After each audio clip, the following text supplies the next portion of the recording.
Welcome to Fear and Greed, the week ahead. I'm Sean Aylmer, and as always, I'm joined by economist Stephen Koukoulas. You'll find him at thekook.com and on Twitter using the handle thekook. Stephen, good morning. Very good morning to you, Sean.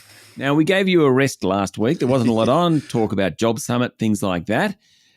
This week, however, you're back to work.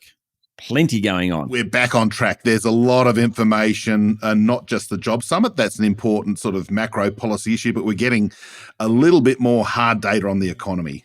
Yeah, and that will, of course, be very important in terms of what the Reserve Bank does with interest rates over the next 3 or 4 months as we run into Christmas. Let's start with house prices. We love house prices, and late in the week, we should get the CoreLogic numbers. We do, and they're for the month of August, so the month that finishes this week. They usually put them out on the first day of the following month. So we do know from their daily series that the Australia-wide house prices will be down round about 1.3, 1.4%, perhaps just depending what happens in regional areas. The big falls are occurring in Sydney. That'll be down probably 2% month on month, wow, bringing the peak to current level down about minus 6.5 to 7%. So that's a pretty chunky fall. We'll probably grab a lot of headlines in New South Wales. Melbourne's down probably 4 or 5% from the peak. The other thing is the other cities are pretty resilient. They're down a tiny bit. But of course, it'll be the headline figure and the biggest falls that get the media attention. And yes, we're in the early stages of a house price decline.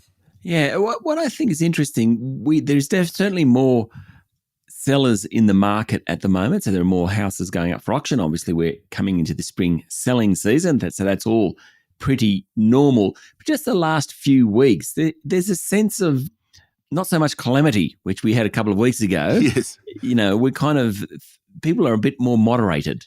Look, I think that's true. Well, we do know from the weekly auction clearance rates, we do know how many houses go up for auction and how many are actually sold under the hammer. And while it's not the world's best guide, it's actually not too bad. And the last couple of weeks in both Sydney and Melbourne, the auction clearance rates have actually ticked up. They were in the low 50% region, and I think the last couple of weekends have been around about 60%. So things are selling, not at a breakneck speed, but we've also got this interesting phenomenon where the rental market is as tight as a drum. There's very few rental properties around. Rents are increasing dramatically as a result.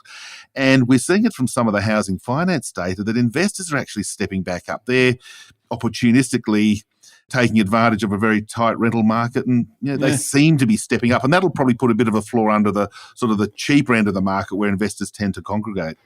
Okay, so other things this week. Retail sales for July? Will be weak. Yeah, we know that there was a little bit of loss of momentum through to June. The July numbers are probably down around about 1%. The bank data, the internal bank data on credit card and other transactions that they monitor, of course, look to be pretty weak. So I think the consensus view is we'll have about a 1% drop month on month. Again, in a way, confirming what we want to see. The economy does need to slow down a little bit if we're to get inflation back under control. The retail sales numbers will probably confirm that a bit. And building approvals, they'll keep their sliding backwards just a touch. Yeah, they're edging lower, or they're trending lower, I think is the word. They're very volatile month to month, as we know. If there's a big apartment project that's approved in a city, that you get a big jump from time to time. But look, the broad trend's down. We had a big pull forward of building approvals during the COVID recession when the government had its home builder stimulus measures. They're still being built, of course. They're still under construction. But, of course, it means that they borrowed a bit of growth from about now and brought it forward into last year.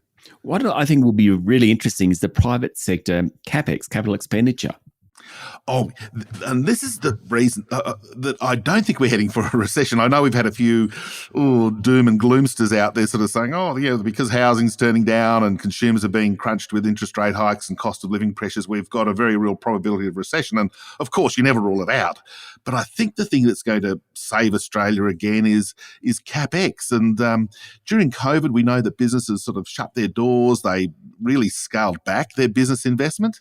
And if we look at what's happened to imports of machinery and equipment, which is CapEx, it's been very strong the last 5 or 6 months as businesses saying, well, hang on, the economy's okay, I need to re-equip.